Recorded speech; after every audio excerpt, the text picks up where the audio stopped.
Hello, welcome back here. So today we are going to be making this amazing village rice. Some people call it native rice, some call it grandma's rice, some call it palm oil rice. So whatever you call it, these are the ingredients we're going to be using, and I won't bore us with the details because they are familiar ingredients.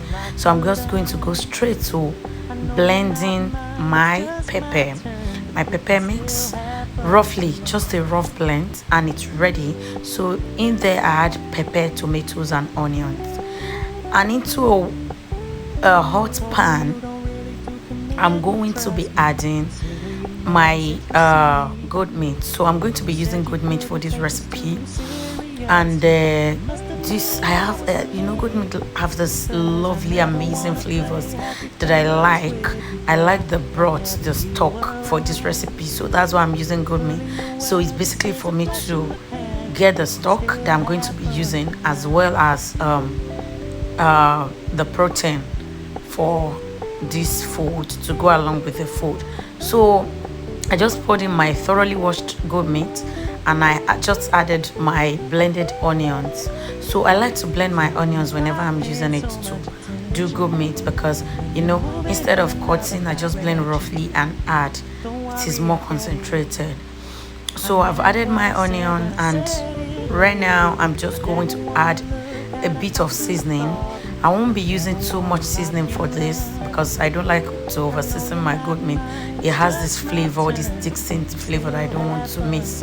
So I just added a cube of seasoning cube and some salt, and I'm going to just be adding black pepper. I'm going to add black pepper. I love the taste and flavor that black pepper adds to this. I'm going to be adding thyme and curry as well to this, and after adding, I'm just going to mix together and cover and allow to do its magic and just release its stock for us to use for this recipe. You can also use chicken, you can use beef, you can use whatever works for you. Now onto another pan, I just added my dried fish. These are dried smoked catfish and Ponmo that we're going to be using for this native jollof rice. And I just put it into a pan, and I'm just going to add some water to it and a little bit of onion, just some bit of onion for flavors. And I'm not going to be seasoning this too much, so I'm just only using salt and my fish seasoning.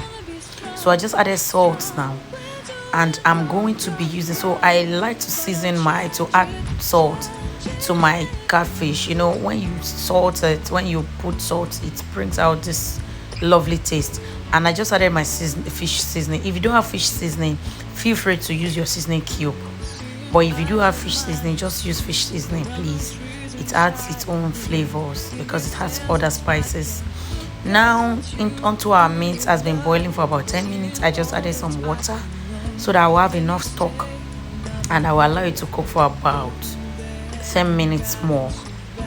Now my fish and pomo is getting soft, so I just checked on it on the other end, and it's looking good already, and it's ready because the fish is soft already. This method is very good for flavors, that's why I use it. You can also soak your fish the normal soaking method with salt, soak overnight, and use. But I bet with you this method is very, very much more tastier, so you can just try this boiling method. And my meat too is ready, so I can start cooking now because my stock is now available for use. So I just drained out my goat meat, and I have set aside the stock. So into another pan, a hot pan, I just added my palm oil. I like my pan to be very hot whenever I'm using palm oil, so that it will bleach as fast. I don't like too much fumes and everything in my kitchen, so I allow my pot to be hot, so when I'm adding palm oil, it's just melting immediately. And I will just like give it like one 30 seconds to 1 minute to warm up, to bleach the oil before I go in with my onions. So my chopped onions. So the palm oil has bleached to my taste. Some people like to bleach their oil for a long time if you can stand the smoke, but mine is okay like this. So I'm going to be adding my onions. I'm going to be adding my onions and I'll fry for about 1 to 2 minutes for it to get sweetened. Then I'm going to go in with my locust beans. Iru, we call this Iru. Iru is very, very good for you. Like, it's good, and this is what makes it grandma's dish. You know, our grandmothers use this a lot. So I just added the locust beans. I'll allow it to fry for a bit. Then I'm going to add my roughly blended pepper mixture. So I just added my roughly blended pepper mixture. So, and I'm going to just add some spices and cover to fry.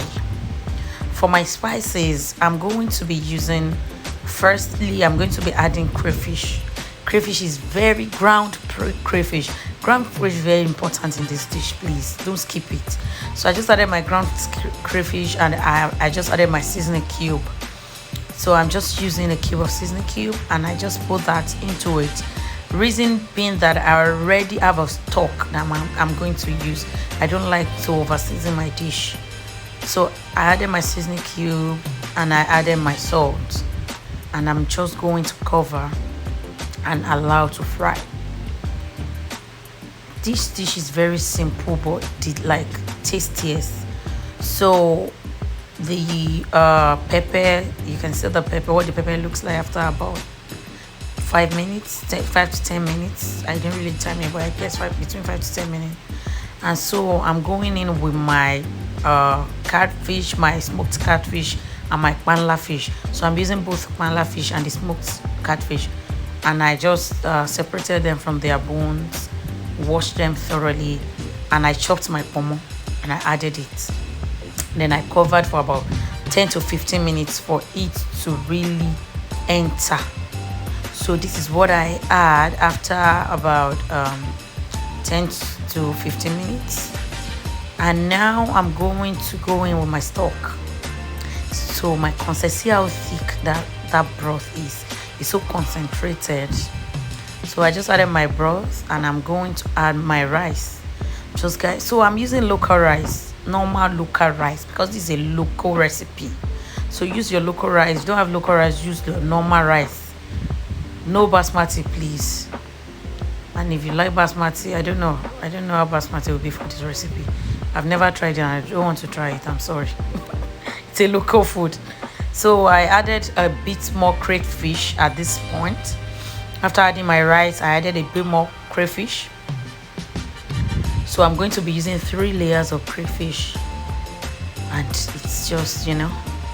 And after about 20 minutes, that is what I have. The rice is looking yummy already, but it's not all done, but it is almost done. So I just added my shrimps. At this point, if you don't have shrimps, just add your crayfish powder or normal crayfish. Add it at this point if you don't have shrimps. So I added my shrimps and my vegetable. So for this, I'm using ugu leaf, but I had frozen it. That's why it was looking like that. I usually freeze it. So if you can use uziza leaf, you can use scent leaf. That is efirin. Efirin is very good for this recipe too. So I use ugu and efirin most times. That's scented leaf or scent leaf. And I'm going to just fry in a hot granite oil. I'm just frying my goat meat by the side, and I'm checking on my rice now, and it's all done. The shrimp is ready. This after about 3 to 5 minutes, because I don't need to boil my veggies and my shrimps for a long time. That's why you add it last. You don't want the nutrients to go away. So, and this is what we have done. This just look good. It's so simple, it's so yummy, it's amazing. It's an all-time favorite. Try this in pregnancy and you will thank me later. It is amazing. And my native jollof rice is ready, and it was so yummy. Everyone kept asking for more. When you tried this recipe, please do well to tag us on social media. Please subscribe, like, and share our videos. Also check out some of our other videos. Thank you so much for watching. Bye.